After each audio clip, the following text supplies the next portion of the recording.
But, you know, I don't know if it's worth it.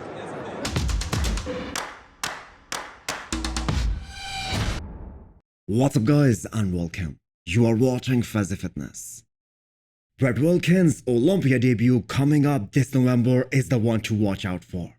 Simply because of the amount of time he gained by winning the first Olympia qualifier of 2023, which was the big man weekend last year. Although he was able to beat Andrea Presti in that show. But the biggest takeaway from that was he desperately needed more size, especially if he wants to be top 10 in the world. Brett already showed us his ability to come in dry and shredded, so conditioning won't be an issue for him. He is being coached by Matt Jensen, who has pretty much figured out the conditioning formula. They were kinda in denial for the Arnold Classic 2022 when they tried to play the size game, which backfired big time, because even if Brett would have showed up at his all-time best, top 3 would still have been out of his reach, because the competition was just that deep. Brett won't likely be doing any show during this year, other than the Olympia, and that is a very smart play. We still have close to 7 months till the Olympia, and that gives him plenty of time to keep growing, keep filling those gaps, and make a very good impact at his first Mr. Olympia. You do not normally see two legends of the sport doing the same exercise on the same day. In fact, most of us were under the impression that Chris Cormier doesn't even train anymore. But it seems like whenever he does, he still goes very hard at it. Dorian Yates, the 6 times Mr. Olympia and the most grainy looking bodybuilder ever, he is back to strength training to maintain the muscle mass that he has and develop some strength as well. Those are some great looking hamstrings for a 61 years old bodybuilder who is retired. And his form is always impeccable. Dorian was the first ever mass monster.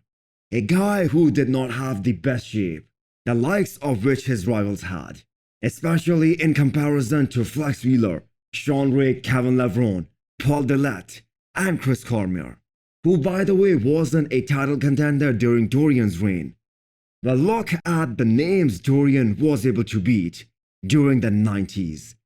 One can only wonder what direction bodybuilding would have followed had one of these guys like Flex Wheeler or Kevin Levron beat Dorian in one of those years.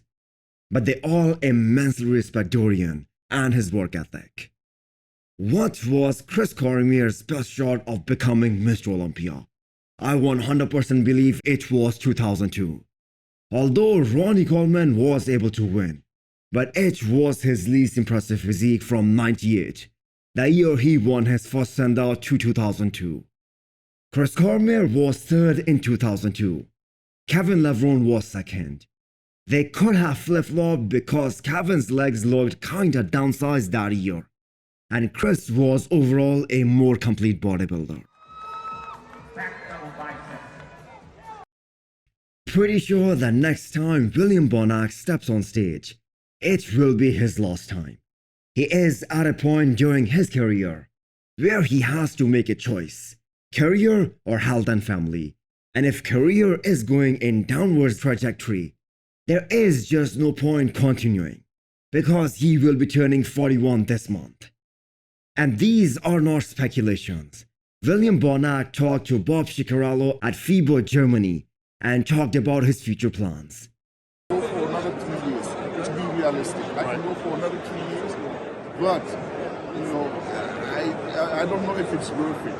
That's the other part. You know? If William decides to retire next year, that will be the best move for him going forward. You guys remember he revealed during an interview for the Arnold Classic Prep that because some of his health markers are not looking at their best, he isn't taking any orals during his prep. So that means something wasn't right even back then. I am glad that he is taking this year fully off to rest and recover before his last run. And William should be really proud of his career. 2 times Arnold Classic champion, runner-up at Mr. Olympia, and multiple times top 5. Those are great accomplishments. If I do well next year, I might say, hey, I will run another year. Right. But eventually, Now, when you say it's not worth it, you talking health-wise, you talking just business-wise, family-wise, or everything? Family-wise, health-wise, because I'm not the youngest anymore. So hit the thumbs up button if you like the video and smash the subscribe button if you wanna come back for more. Thanks for watching.